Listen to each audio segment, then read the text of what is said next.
رمضان کا اصل میں جو پروگرام ہے، میں پہلے ذرا تمہید عرض کر دوں، یہ ہم صرف واقف ہیں روزہ دن کا اور رات کو 1 گھنٹے کی تراویح.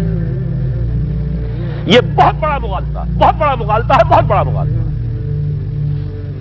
روز اصل میں رمضان کا پروگرام کیا ہے؟ دن بھر کا روزہ اور رات کے اکثر حصے کو قرآن کے ساتھ لے کر جاگنا.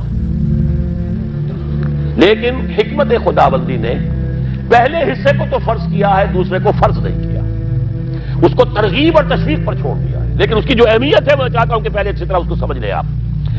دیکھیے پہلی حدیث اس میں ہے ان سلمان الفارسی رضی اللہ تعالی عنہ قال خطبنا رسول اللہ صلی اللہ علیہ وسلم فی آخر یوم من شعبان. حضرت سلمان فارسی سے مروی ہے، انہوں نے فرمایا کہ خطبہ ارشاد فرمایا ہمیں اللہ کے رسول نے صلی اللہ علیہ وسلم شعبان کے آخری دن. فقال، آپ نے ارشاد فرمایا، یہ خطبہ طویل ہے، میں نے صرف شروع کے چند جملے یہاں نقل کیے ہیں. یا ایھا الناس قد اظلکم شہر عظیم، اے لوگوں تم پر ایک بہت عظمتوں والا مہینہ سایہ فگن ہو گیا ہے. دیکھیے سایہ فگن سے وہ انگریزی کا محاورہ آپ کے ذہن میں آنا چاہیے، coming events cast their shadows before.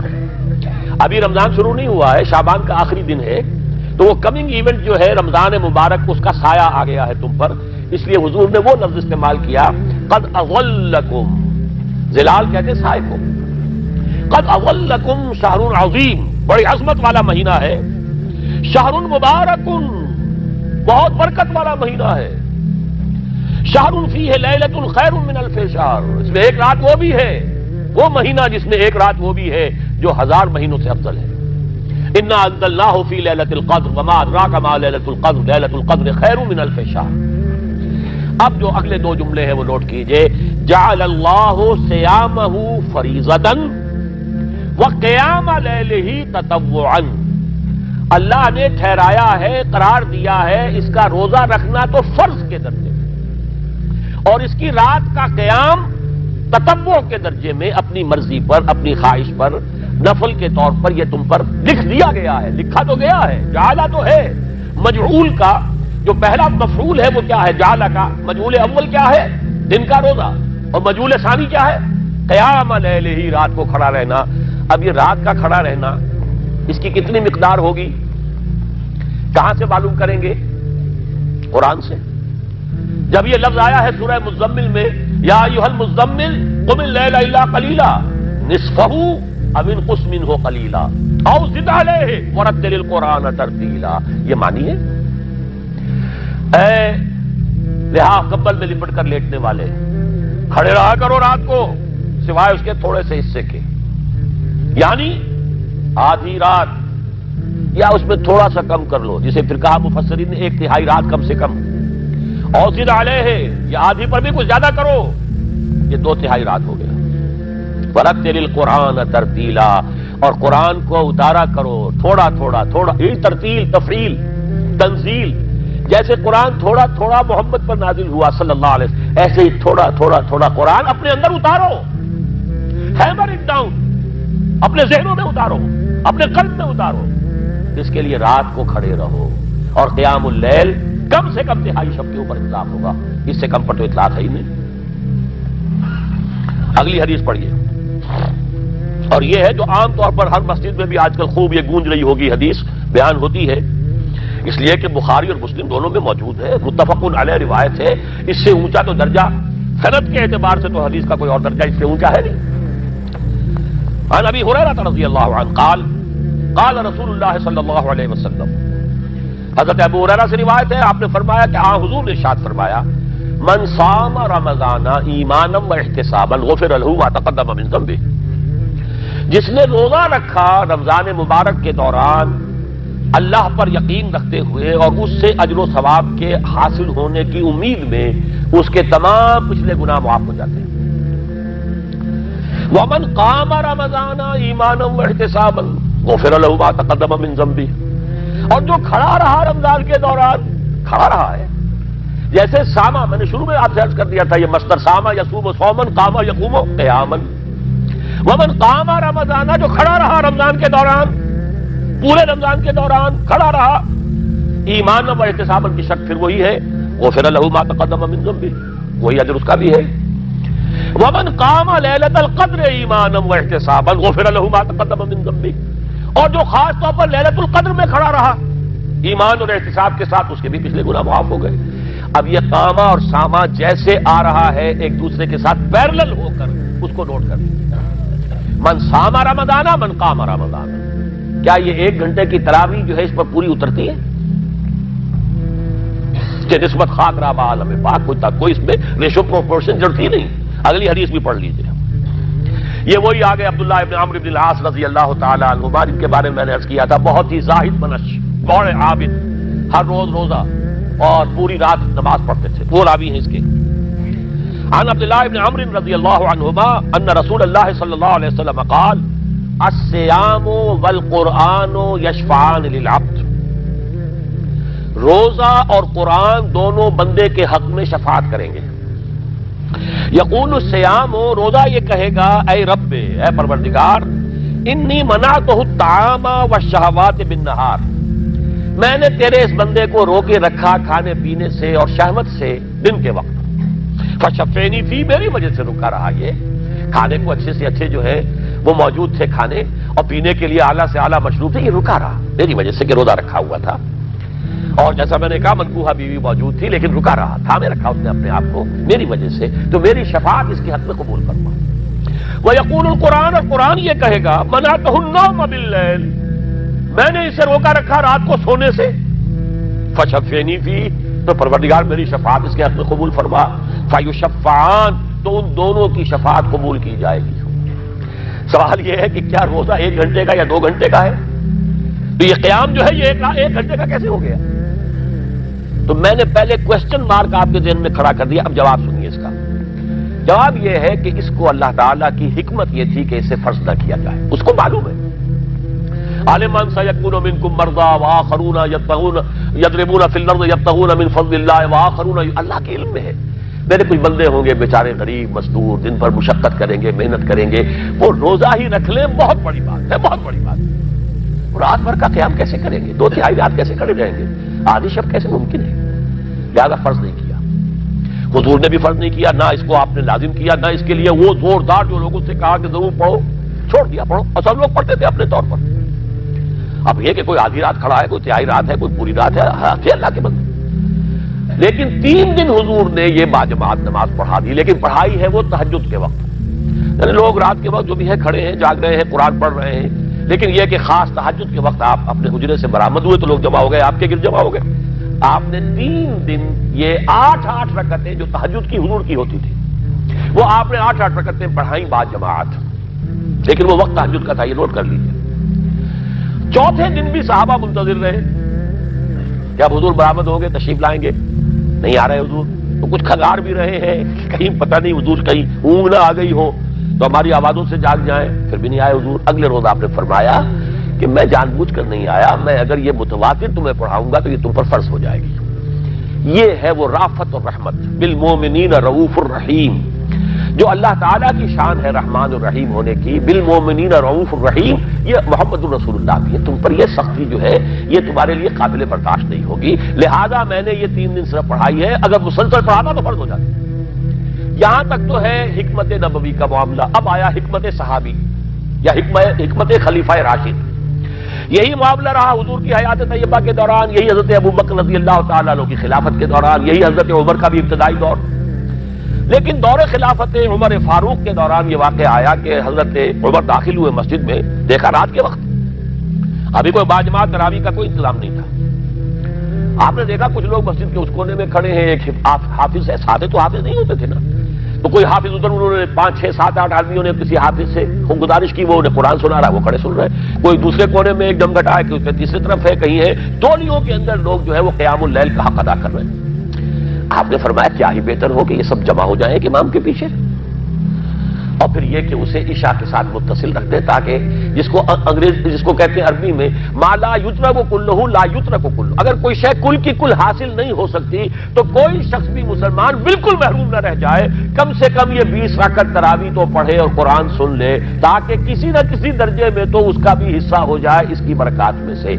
یہ ہے حکمت حضرت عمر فاروق کے فیصلے کی. اور چونکہ حضور نے فرمایا علیکم بسنتی وسنت الخلفاء الراشدین المہدیین، تم پر لازم ہے کہ میری سنت کو اور میرے خلفاء راشدین کی سنت کو مضبوطی سے پکڑو. یہ وجہ ہے کہ فقہاء اربعہ جو ہیں ہمارے، وہ سب کے سب اس کو واجب کے درجے میں رکھتے ہیں، اس لیے کہ یہ فیصلہ حضرت عمر کا ہے. عمر خلیفہ راشد ہیں رضی اللہ تعالی عنہ. لہذا یہ نظام بن گیا تراویح کا. اب میں اس کی نفی نہیں کر رہا، لیکن جو شخص سمجھتا ہے کہ اس سے اصل حکمت اور غرض و غایت پوری ہو گئی، وہ مغالطے میں مبتلا ہے. یہ تو علی الاقل کم سے کم اس درجے میں کہ ہر مسلمان کم سے کم اس درجے تک تو جو ہے وہ کچھ نہ کچھ حظ حاصل کر ہی لے، اور وہ اس سے محروم نہ ہو بالکل ہی. ما لا یدرک کلہ لا یدرک کلہ، اس درجے میں حضرت عمر کا فیصلہ ہے، اور اسی کی وجہ سے ہمارے خلفاء، ہمارے جو ائمہ اربعہ انہوں نے قبول کیا ہے. اور یہی اس مسئلے کا حل ہو جائے گا. جو اہل حدیث حضرات اس کے اوپر جو ہے چیلنج بھی شائع کرتے ہیں، کوئی ثابت کر دے حضور سے 20 رکعتیں تو ہم اتنے لاکھ، ہم بھی کہتے ہیں کہ حضور سے ثابت نہیں ہے. کون کہتا؟ دعویٰ ہی نہیں. یہ تو حضرت عمر کا فیصلہ ہے. حضرت عمر کا فیصلہ، خلیفہ راشد کا فیصلہ، اس کو امت نے قبول کیا ہے، لہذا وہ نظام ہے، رہے گا. اور یہی جو ہے آپ کو معلوم ہے، حالانکہ یہاں اکثریت جو ہے وہاں پر وہ اہل حدیث حضرات کی ہے سعودی عرب میں، حرمین میں وہی 20 رکعت تراویح ہوتی ہے. اس لیے کہ وہ ان کا جو آفیشل مسلک ہے وہ مسلک حنبلی ہے، حنفی نہیں ہے. تو حنبلی مسلک میں بھی یہی ہے، شافعی میں بھی یہی ہے، مالکی میں تو 36 تک کی روایتیں موجود ہیں، 36 رکعت. لیکن یہ ہے کہ یہ ہے وہ 20 رکعت تراویح کا معاملہ. اس کی نفی میری بات سے نہ سمجھ لیجیے گا، وہ ٹھیک ہے، حضرت عمر کا فیصلہ ہے.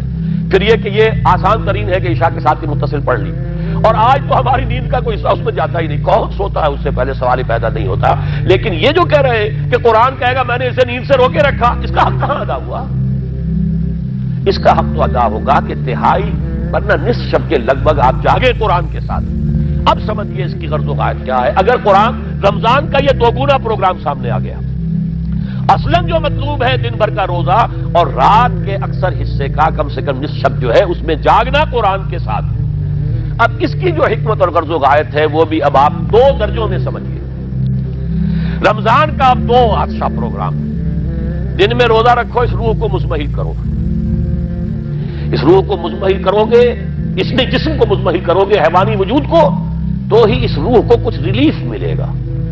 بھاری بوجھ کسی کے قدموں میں پڑا ہوا ہے، وہ کیسے اوپر اٹھے گا؟ ذرا اس کے نیچے جو وزن ہے، لنگر بھاری ہے، جہاز کا کیسے چلے گا؟ لنگر تو اٹھاؤ. تو اس طریقے سے وہ ذرا بوجھ سے اس کو تھوڑا سا ریلیف دو. رات کو کھڑے ہو جاؤ، اب اپنی روح پر نازل کرو اللہ کے کلام کو. تیرے ضمیر پہ جب تک نہ ہو نزول کتاب، گرہ کشا ہے نہ راضی نہ صاحب کشاف. اب یہ پھوار پڑ رہی ہے تمہارے اوپر، تمہارے اندر اس کو جذب ہونا چاہیے. اس سے کیا ہوگا؟ روح کو تقویت حاصل ہوگی. اس کو مثال سے پہلے سمجھا دوں. کوئی شخص پیاس سے مر رہا تھا، اس درجہ پیاسا تھا کہ اس کے اوپر بے ہوشی بھی طاری ہو گئی. کوئی شخص آیا، اس نے پہلے اس کو پانی کے چھینٹے دیے، کچھ ہوش میں آیا. اب اسے پانی کا کوئی کٹورا لگا دیا اس کے منہ سے. پانی کے ایک گھونٹ کی جو لذت اسے اس وقت محسوس ہوگی، کیا کبھی زندگی میں کسی کو محسوس ہو سکتی؟ یہ پانی کتنی بڑی قیمت ہے، قیمتی شے ہے. یہ تو اسی سے پوچھئے جسے شخص پیاس لگی تھی اور پیاس کی وجہ سے بے ہوش ہو گیا.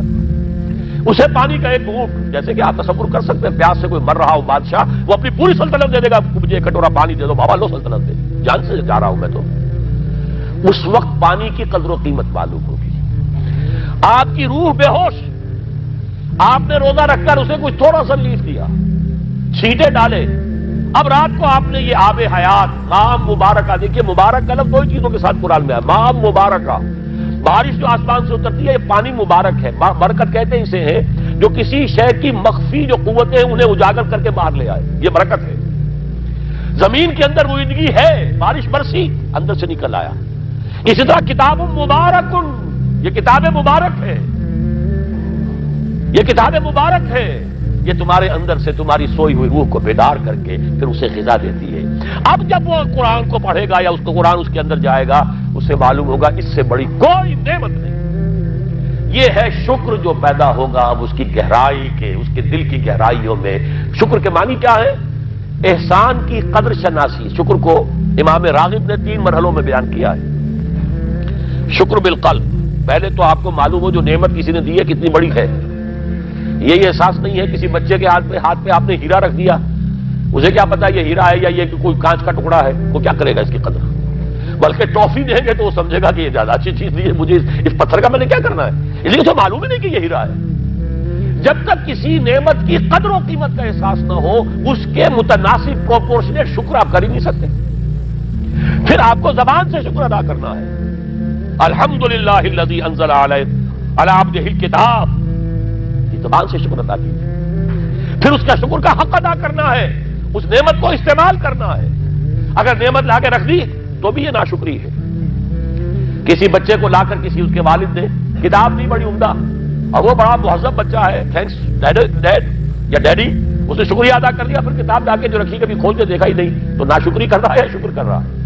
زبان سے تو شکر ادا کیا تھا تو ناشکری کر رہا ہے، لا قدری کر رہا ہے، اس کو پڑھا ہی نہیں۔ قرآن کا شکر کیا ہوگا؟ وہ میرا کتابچہ جو ہے مسلمانوں پر قرآن مجید کے حقوق، اگر وہ سمجھیں گے جو کہ میری اس پوری دعوت قرآنی کی جڑ اور بنیاد ہے۔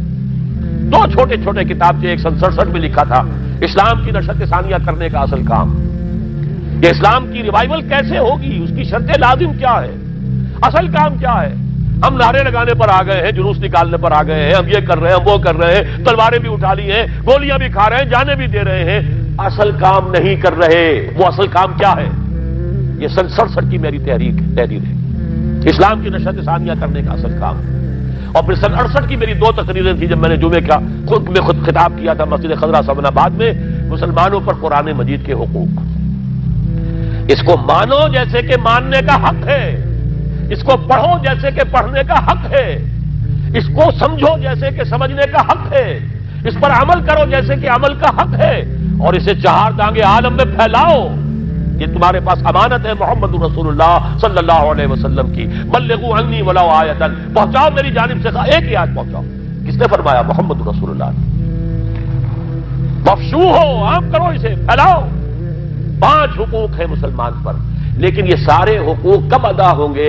جب قرآن کی نعمت کی قدر ہو جائے گی، معلوم ہو کہ یہ کوہ نور ہیرا ہے، یہ کوئی کانچ کا ٹکڑا نہیں ہے، کوہ نور ہیرا ہے۔ تب معلوم ہوگا اس کی کتنی حفاظت آپ کریں گے، جس نے دیا ہے اس کا کتنا شکر ادا کریں گے، پھر یہ کہ اسے کیسے سنبھال کر رکھیں گے۔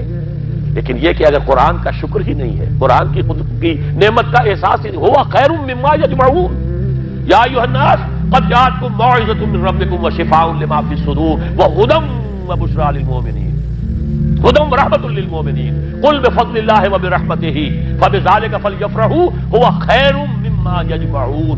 دنیا میں انسان جو کچھ جمع کرتا ہے، جائیداد، مال، دولت، ہیرے جواہرات، زیورات اور کوئی اینٹیکس، کوئی جو ہے وہ ڈیکوریشن پیسز، جو کچھ، ان سب سے زیادہ قیمتی شے یہ قرآن ہے۔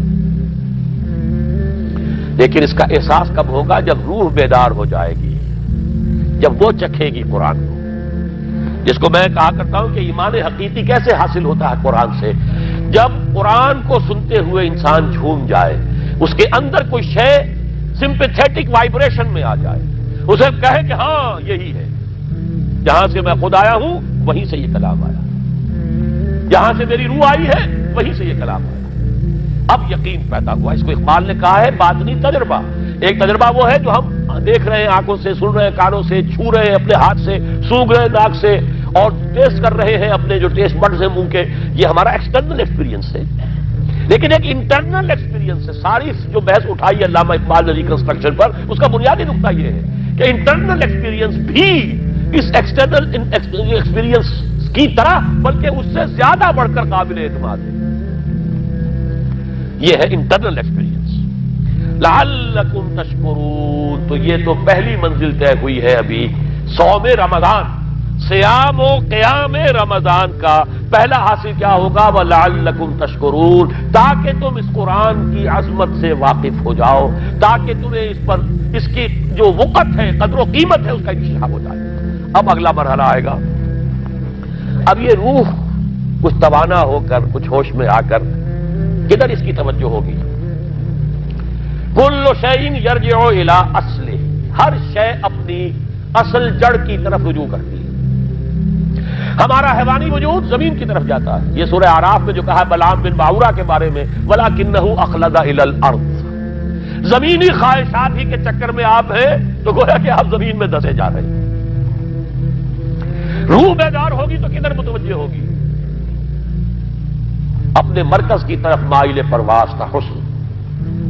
بڑا پیارا مصرع ہے، اگلا مصرع میں نہیں پڑھتا، لیکن یہ کہ یہ اپنے مرکز کی طرف، اپنے منبع اور سرچشمے کی طرف. کہاں سے آئی یہ روح؟ امر ربی، کہ ادھر متوجہ ہو.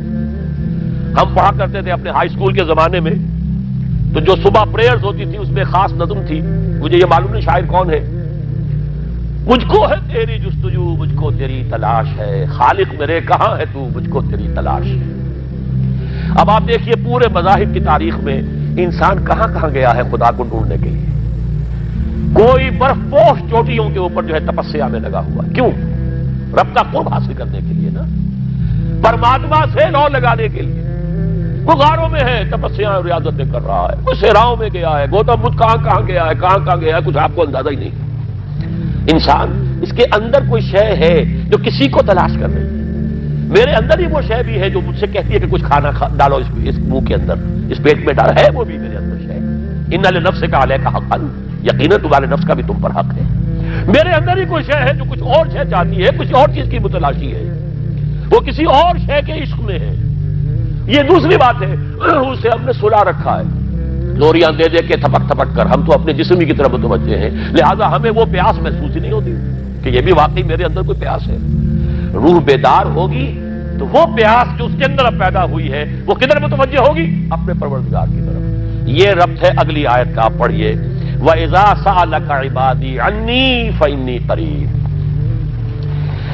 جب یہ روح بیدار ہو کر اپنے مرکز کی طرف متوجہ ہوگی، اپنے منبع اور سرچشمے کی طرف متوجہ ہوگی، اپنے مبدا کی طرف متوجہ ہوگی، تو اے میرے نبی صلی اللہ علیہ وسلم، جب میرے بندے آپ سے میرے بارے میں پوچھیں، فَإِنِّي قَرِيبٌ، انہیں بتا دیجئے میں قریب ہی ہوں، کہیں دور نہیں. اس کی رگے جان سے بھی زیادہ قریب ہے. ہم قریب ہیں، جب چاہو ہمیں پکارو، جب چاہو دعا کرو، جب چاہو باریابی حاصل کر لو. ہم تو مائل میں کرم ہے، کوئی سائل ہی نہیں. ہم تو ہر روز رات کے آخری گھڑیوں میں سمائے دنیا تک نزول فرماتے ہیں، اور ہماری طرف سے پکارنے والا پکارتا ہے حل من مستغفر فاغفر له. ہے کوئی استغفار کرنے والا کہ میں اسے بخش دوں؟ ہے کوئی مانگنے والا؟ حل من سائل فاعطیہ. ہے کوئی مانگنے والا جسے میں دوں؟ تم سوئے ہوتے ہو. ہم تو غافل نہیں، تم غافل ہو. متوجہ تو ہو، آؤ تو صحیح ہماری طرف. حدیث قدسی میں آیا ہے میرا بندہ میری طرف چل کر آتا ہے، میں دوڑ کر آتا ہوں. وہ بارش بھراتا ہے، میں ہاتھ بھراتا ہوں. میرا بندہ میرا ذکر اپنے دل میں کرتا ہے، میں اپنے جی میں اس کا ذکر کرتا ہوں، یاد کرتا ہوں اسے. اور میرا بندہ اگر کسی محفل میں میرا ذکر کرتا ہے، میں اس سے بہت اعلیٰ محفل میں اس کا ذکر کرتا ہوں، ملائے اعلیٰ کی محفل میں ذکر کرتا ہوں. یہ حدیث کے الفاظ ہے کہ نہیں؟ تو تم غافل ہو بھائی ہم سے، ہم تو غافل نہیں. اغیب وذو اللطائف لا یغیب وارجوہ رجال لا یخیب. میں غائب ہو جاتا ہوں، وہ تو غائب ہونے والی ہستی ہی نہیں ہے. ہر آن موجود. هو معکم اینما کنتم. وَإِذَا سَأَلَكَ عِبَادِي عَنِّي فَإِنِّي قَرِيبٌ أُجِيبُ دَعْوَةَ الدَّاعِ إِذَا دَعَانِ فَلْيَسْتَجِيبُوا لِي. لیکن اب آئی بات اصل. یہ دو طرفہ بات ہوگی. مجھ سے دعا کرو، کسی وقت کی پابندی نہیں، کسی جگہ کی پابندی نہیں. ناپاکی کی حالت میں ہو تب بھی دعا کر سکتے ہو. میری کتاب کو ہاتھ مت لگانا، مجھ سے دعا کر سکتے ہو. دعا میں کوئی پابندی نہیں. لیٹے مانگو، بیٹھے مانگو، ناپاکی میں مانگو، پاکی میں مانگو، جب چاہو مانگو مجھ سے. دعا میں کوئی خطرت نہیں. اور جہاں پکارو گے there and then I will listen to you and I will grant your prayers. اجیبو جو ہے، اجیبو دونوں معنی، جواب دینا اور قبول کرنا. اجابت استجابت دونوں کا ایک ہی مفہوم ہے، جواب دینا اور قبول کرنا. اجیبو دعوت الداعی اذا دعان. میں تو ہر پکارنے والے کی پکار کو سنتا ہوں، قبول کرتا ہوں جب بھی وہ مجھے پکارتا ہے. لیکن فلیستجیبوا لی، میرا بھی تو کہنا مانو. چاہیے کہ یہ بھی میرا کہنا مانے، مجھ سے محبت کریں، مجھ سے لو لگائیں، میرے دین کے لیے اپنے آپ کو وقف کریں. ان صلاتی و نسکی و محیای و مماتی للہ رب العالمین. میرے باغیوں کے خلاف بغاوت کریں، میرے دین کا جھنڈا اونچا کریں. یہ سارے احکام ہے کہ یہ قرآن میں. قاتلوہم، جیسا کہ میں نے آپ کو بتایا اگلے ہی رکوع میں قتال کا حکم آ رہا ہے. اب وہ گھوڑوں کو روزہ رکھواتے تھے، بتا دیا یہ روزہ تمہیں کس لیے رکھوایا جا رہا ہے. اگلے ہی رکوع کے اندر حکم ہے قاتلوا فی سبیل اللہ الذین یقاتلونکم وقاتلوہم حتی لا تکون فتنۃ ویکون الدین للہ. اللہ کے لیے دین ہو جائے، پورا کا پورا نظام اللہ کے تابع آ جائے. اس کے لیے پہلے دعوت دو، محنت کرو، جد و جہد کرو، اس دعوت کے نتیجے میں جمعیت فراہم کرو. جب جمعیت اتنی ہو جائے کہ پھر اس باطل نظام کے خلاف بغاوت کر سکو تو کرو بغاوت. اگر باطل نظام کے خلاف بغاوت نہیں کرتے ہو تو پھر ہم سے بغاوت ہے تمہاری. پہلے ذہنی بغاوت ہے، آپ ڈس اون کیجئے ذہنی اعتبار سے، نفسیاتی اعتبار سے. میں اس نظام کو نہیں اون کرتا، ریکنسائل نہ کیجئے اس کے ساتھ، کوئی تعاون نہ کیجئے اس کے ساتھ، کوئی چاکری اور ملازمت نہ کیجئے اس کی. تن من دھن لگائیے اس نظام کو بدلنے کے لیے، چاہے ابھی وہ دعوت کے مرحلے میں ہے، لوگوں کو تیار کیا جا رہا ہے، تربیت دی جا رہی ہے، تزکیہ کیا جا رہا ہے، لیکن ہدف کیا ہے؟ تاکہ اللہ کا دین غالب. فَلْيَسْتَجِيبُوا لِي، میرا بھی تو کہنا سنیں اور مانیں. میں جہاد کا حکم دیتا ہوں تو جہاد کریں، میں اقامت دین کا حکم دیتا ہوں اقیم الدین تو اس کے لیے کھڑے ہو جائیں. میں قتال کا حکم دوں تو قتال کریں. فَلْيَسْتَجِيبُوا لِي وَلْيُؤْمِنُوا بِي، اور مجھ پر ہی اپنا ایمان پختہ رکھیں. توکل کریں تو مجھ پر کریں، محبت کریں تو مجھ سے کریں، راضی رہے تو میری تقدیر پر راضی رہے. توکل ہو، راضی برضائے رب ہو، اطاعت ہو. جب تک یہ ساری چیزیں اللہ کے لیے نہ ہو جائیں. وَالَّذِينَ آمَنُوا أَشَدُّ حُبًّا لِلَّهِ، اصل میں تو مومن وہ ہوتے ہیں جو سب سے بڑھ کر شدید ترین محبت اللہ سے کرتے ہیں. قُلْ إِنْ كَانَ آبَاؤُكُمْ وَأَبْنَاؤُكُمْ وَإِخْوَانُكُمْ وَأَزْوَاجُكُمْ وَعَشِيرَتُكُمْ وَأَمْوَالٌ اقْتَرَفْتُمُوهَا وَتِجَارَةٌ تَخْشَوْنَ كَسَادَهَا وَمَسَاكِنُ تَرْضَوْنَهَا أَحَبَّ إِلَيْكُم مِّنَ اللَّهِ وَرَسُولِهِ وَجِهَادٍ فِي سَبِيلِهِ فَتَرَبَّصُوا حَتَّىٰ يَأْتِيَ اللَّهُ بِأَمْرِهِ وَاللَّهُ لَا يَهْدِي الْقَوْمَ الْفَاسِقِينَ. اے نبی ان سے کہہ دیجئے اگر تمہیں اپنے باپ، اپنے بیٹے، اپنے بھائی، اپنے اسپاؤسز، بیوی کے لیے شوہر، شوہر کے لیے بیوی، اور رشتہ دار، اور تمہارے وہ مال جو تم نے بڑی محنت سے جمع کیے ہیں، تمہارے وہ کاروبار جن کا تمہیں اندیشہ ہوتا ہے کہ کساد بازاری نہ ہو جائے، کہیں پر جو ہے ریسیشن نہ آ جائے، اور تمہارے وہ مکان اور محلات جو تم نے بنائے ہیں، اگر یہ 8 چیزیں محبوب تر ہیں اللہ سے اور اس کے رسول سے اور اس کی راہ میں جنگ کرنے سے، جہاد سے، تو جاؤ دفع ہو جاؤ، بیٹھو وہاں یہاں تک کہ ہم اپنا فیصلہ سنا دیں. اور اللہ ایسے فاسقوں کو، ایسے ناہنجاروں کو ہدایت نہیں دیتا. یہ ہے قرآن آیت نمبر 24 سورہ توبہ. فَلْيَسْتَجِيبُوا لِي وَلْيُؤْمِنُوا بِي لَعَلَّهُمْ يَرْشُدُونَ. اب وہ لفظ آ گیا رشد. دیکھیے پہلے آیا تھا لَعَلَّكُمْ تَتَّقُونَ. روزہ، مجرد روزہ تقوی پیدا کر دے گا، ضبط نفس.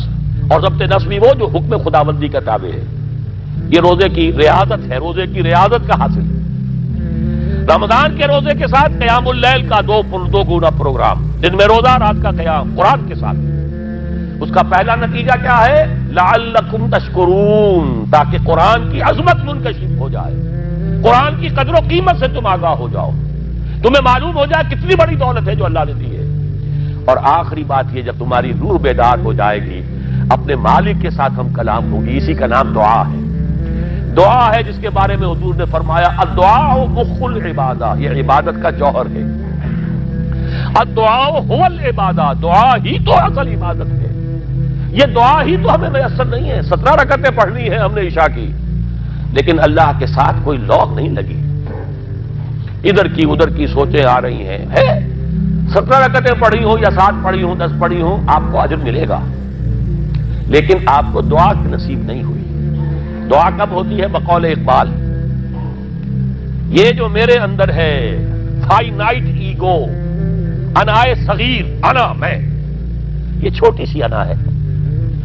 اس انائے کبیر، اس انائے کبیر کے لیے سب سے بڑی جو مظہر آیت ہے قرآن مجید میں وہ سورہ طٰہٰ، اننی انا اللہ لا الہ الا انا، میں ہوں وہ اللہ جس کے سوا کوئی الہ نہیں. اننی انا اللہ لا الہ الا انا، یہ ہے فاعبدنی واقم الصلاۃ لذکری. یہ انائے کبیر ہے، the infinite ego، اللہ، انا اللہ، the big انا. اور یہ چھوٹی سی انا ہے، انا میں. جب یہ انائے صغیر انائے کبیر کے روبرو آتی ہے، ہم کلام ہوتی ہے. یہ ہے دعا. اگر یہ جاگی ہی نہیں، بیدار ہوئی نہیں، ہم کلام ہوئی نہیں، تو وہ دعا تو حاصل نہیں ہوئی. مخ عبادت جو ہے، جوہر عبادت کا حاصل نہیں ہوا. ہاں ایک شکل ہے عبادت کی، مراسم عبودیت ہے، یہ اشکال ہے، رہ گئی رسم ادا روح بلالی نہ رہی، فلسفہ رہ گیا تلقین غزالی نہ رہی. ایک شکل ہے، تم نے کر لی، اجر ملے گا. آخر وقت نکالا ہے، آپ اللہ کے سامنے کھڑے ہوئے ہیں، اجر سے محنت کا جو اجرت وہ دے گا، لازم اس پر بھی دے گا. لیکن حقیقت صلاۃ کوئی اور شے ہے. اسی لیے کہا محمد رسول اللہ صلی اللہ علیہ وسلم الصلاۃ معراج المومنین، اہل ایمان کے لیے یہ معراج کے درجے کی شے ہے. معراج میں مکالمہ ہوا تھا نا، التحیات للہ والصلوات والطیبات، یہ حضور نے فرمایا. السلام علیکہ ایھا النبی ورحمۃ اللہ وبرکاتہ، کس نے کہا؟ اللہ نے فرمایا. السلام علینا وعلی عباد اللہ الصالحین، حضور نے فرمایا اس سلامتی میں میں تمام اللہ کے نیک بندوں کو شامل کر رہا ہوں، سلامتی مجھ پر بھی ہو اور تمام اللہ کے نیک. یہ مکالمہ ہے، مخاطبہ ہے. جب تک یہ مکالمے اور مخاطبے کی شکل نہیں، اگر وہ انائے صغیر جاگی ہی نہیں، سوئی ہوئی ہے، بے ہوش ہے، پڑی ہوئی ہے، سسک رہی ہے یا مر چکی ہے، روح مر بھی جاتی ہے. جسم زندہ ہے، روح مر چکی ہے. جسم جان کے ساتھ زندہ ہے، حیوان انسان زندہ ہے، انسان مر چکا ہے. اس لیے قرآن کہتا ہے نبی یہ مردہ ہے، اموات غیر احیاء. یہ نہیں سنتے ہیں، یا آپ کو سمجھتے ہیں آپ کے یہ بڑے غور سے سن رہے ہیں، نہیں سن رہے ہیں، یہ تو مردہ ہے، روحانی طور پر مردہ ہے، ان کی روح مر چکی ہے. یہ تو حیوان رہ گیا زندہ صرف، یہ چلتے پھرتے مقبرے ہیں، یہ چلتے پھرتے تعزیے ہیں، اس کے سوا کچھ نہیں. یہ ابو جہل کون ہے اور ابو لہب کون ہے؟ یہ حیوان ابو جہل ہے اور حیوان ابو لہب ہے. ظاہر بات ہے کہ آنکھ تو کتے کی بھی ہے اور بلی کی بھی ہے، اور کان کتے کے بھی ہے، بلی کے بھی ہے. کتا بھی دیکھ کر گاڑی آ رہی ہے تو اپنے آپ کو بچاتا ہے، تم نے بچا لیا تو کون سا بڑا کمال کیا. وہ اندر کا انسان مر چکا ہے. یہ انسان اندر کا روحانی وجود یا مر چکا ہے یا سسک رہا ہے یا دبا ہوا ہے، بے ہوش ہے. یہ بیدار ہو اور ہم کلام ہو. افلاک سے آتا ہے نالوں کا جواب آخر، کرتے ہیں خطاب آخر، اٹھتے ہیں حجاب آخر. آتا ہے، اللہ جواب دیتا ہے.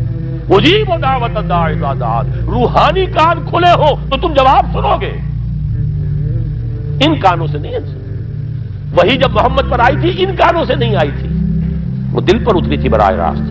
فإنہ نزلہ علی قلبک. ان کانوں کا، ان آنکھوں کا سوال نہیں ہے، وہ دل پر براہ. روح ہے محمدی پر، یہ روح، اسی لیے وہی کو بھی روح کہا گیا ہے. لانے والا بھی روح، اور روح الامین جس پر لایا گیا وہ بھی روح محمدی، جس کا مسکن ہے قلب محمدی، اور جو لائی گئی وہ بھی روح ہے. وَكَذَلِكَ أَوْحَيْنَا إِلَيْكَ رُوحًا مِّنْ أَمْرِنَا. یہ قرآن ہم نے نازل کیا، ایک روح ہے اے محمد جو آپ پر نازل کیا. مَا كُنْتَ تَدْرِي مَا الْكِتَابُ وَلَا الْإِيمَانُ. اس سے پہلے تو آپ کو کچھ پتہ نہیں تھا، کتاب کیا، شریعت کیا، ایمان کیا. وَلَٰكِن جَعَلْنَاهُ نُورًا. ہم نے اس قرآن کو نور بنا کر آپ پر اتارا ہے. یہ ہے، اس کے لیے ہے اصل رشد. اب آخری لفظ آیا رشد. یہ گویا کہ جو مختلف الفاظ ہیں قرآن میں، کامیاب، فائزون، اولئک هم الفائزون، ٹھیک ہے، فوز، کامیابی تک پہنچنے والا، اولئک هم المفلحون، یہ ایک اور لفظ ہے. لیکن راشدون یہ چوٹی کا لفظ ہے، اسی لیے صحابہ کے لیے آیا اولئک هم الراشدون سورہ الحجرات میں. اسی لیے انسانوں میں سے نبیوں کے بعد سب سے اونچے چوٹی کے انسان ابو بکر، عمر، عثمان، علی، ان کے لیے آیا خلفاء الراشدون. علیکم بسنتی وسنت الخلفاء الراشدین المہدیین. یہ رشد ہے، رشد تک پہنچنا ہے تو یہ کام ہے، اور یہ ہے اصل حاصل صیام و قیام رمضان کا. اولئک هم الراشدون. اللہم ربنا اجعلنا منہم، اللہم ربنا اجعلنا منہم، اللہم ربنا اجعلنا منہم.